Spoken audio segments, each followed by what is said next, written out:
definition of sewage, I mean, I'm sure most of you know, but just to be clear, it's toilets, sinks, baths, showers, washing machines, etc. Not waste from industry.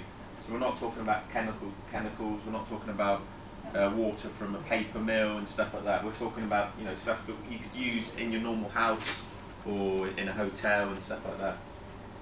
Shouldn't contain rainwater. The reason it shouldn't contain rainwater is an unknown quantity. So when we design treatment plants, we design it for a specific flow. If you start introducing rainwater, it will play with the biology in the plant. So no surface water. Rainwater can be treated separately with separate equipment. And this is just talking about you shouldn't have large amount of rag and non-biodegradable material. This is more, you know, it's particularly important in places like hospitals or care homes. We find there's problems with stuff going down the drain that shouldn't.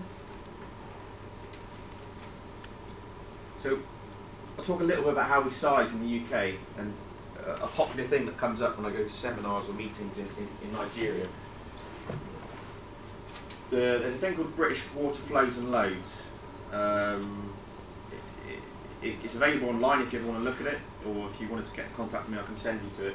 And basically they've worked out an average flow, biological demand and a monocle nitrogen demand for one person, one domestic person, with tolerance as well, let's not forget. Now this flow, around the world, this flow does change quite a lot. So in some countries it might be 100 litres per day, in other countries it might be 300 litres per day. But what doesn't change is the BOD and the monocle nitrogen. Regardless of your diet, where you're from, what your ethnic origin is, on average you will not use more than 60 grams BOD a day and more than 8 grams of monocle nitrogen a day. Which is good, because it means when you size, the way we size it here, you don't really size for flow for a treatment plant, you size for the BOD and the monocle nitrogen load. Which means wherever you go in the world, you can still use the same way of sizing to get your size of plant.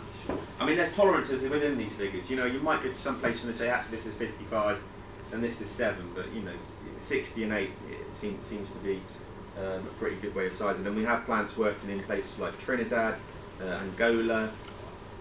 So these are hot climates, and all these sizing methods have worked even more efficiently in hot countries, oddly, probably because there's a slight elevation for the bacteria to grow.